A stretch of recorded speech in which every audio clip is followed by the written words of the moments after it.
With Parliament poised to give local authorities the power to licence sex shops, cinemas, peep shows and nude encounter parlours, the sex industry is already fighting off a Westminster Council crackdown based on existing planning controls.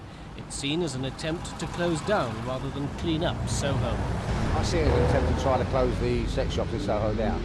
We're not trying to close down the sex industry. I mean, the sex industry will exist forever.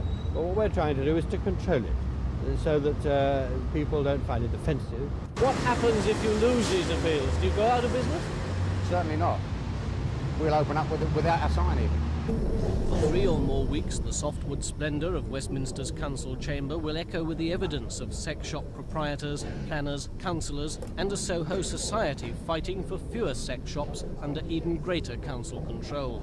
But Barrister Inspector LEONARD has to stick to 29 specifics.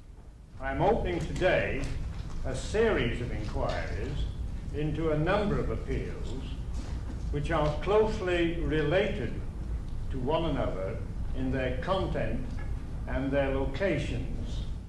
Very few appellants braved a personal appearance at the inquiry today, but Brian Richards considers a minor planning victory vital before the major licensing battle ahead.